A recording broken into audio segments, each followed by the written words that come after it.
Nowadays, we have more than 2,000 years of collective experience watching the Holy Spirit at work. We've seen, or at least heard of, the revivals, outpourings of the Spirit from Greece to Azusa Street, and everywhere and every time in between. We know how well the Holy Spirit does His job, but it hasn't always been this way. Put yourself in the sandals of one of the original disciples of Jesus. You had sacrificed your work and family to follow Him for 3 whole years.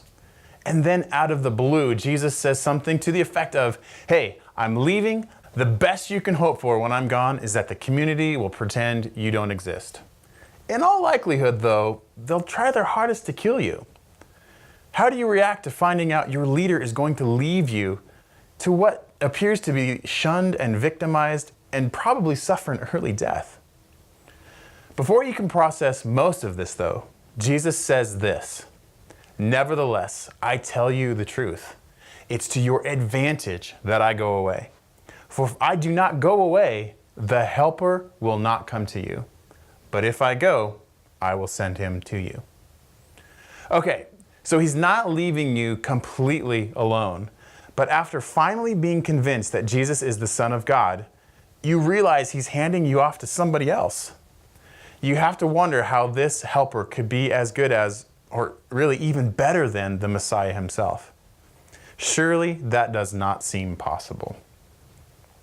But Jesus doesn't leave you hanging there either, and He begins to describe the work of the Holy Spirit. And when He comes, He will convict the world concerning sin and righteousness and judgment. By the time Jesus is done talking about the Holy Spirit's job, He's alleviated some of your fears, but probably not all of them. From our modern perspective, we can empathize with the disciples' confusion. They had no idea the breadth or depth of the Holy Spirit's capabilities. They didn't have over 2,000 years of Christian history demonstrating the convicting power of the Holy Spirit at work. Today, you and I can look back at the events like the Jesus Movement and the Promise Keepers revival, and we can find data showing just how successful the Holy Spirit is and was and still is at His job. But back then, the disciples had to just take Jesus' word for it. So that begs the question, if the Holy Spirit is the only one who can convict the world, then what's our job? Teresa of Avila says it this way, "Christ has no body now but yours, no hands, no feet on the earth but yours. We are God's church, His body, His representatives on this earth. It's not our job to convict others of their sin, but just to simply represent Jesus to the world so the Holy Spirit can convict them Himself." Hey, thanks for being here with me and watching these group videos. So now we'd like to move on to some of our questions for this week, reflecting the reading in chapter 16. So here we go. Question 1. What do you think the Holy Spirit convicts us of?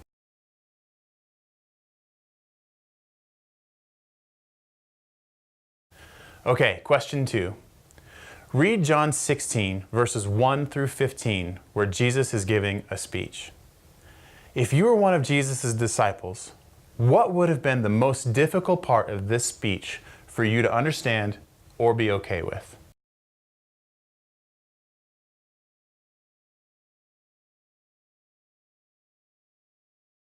And lastly, think back on some of the things Jesus did during His life and choose one that you would like to model to the world.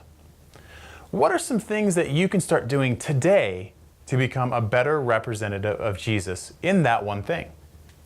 Some examples could be helping people, feeding the poor, being a good neighbor, being a good friend, etc.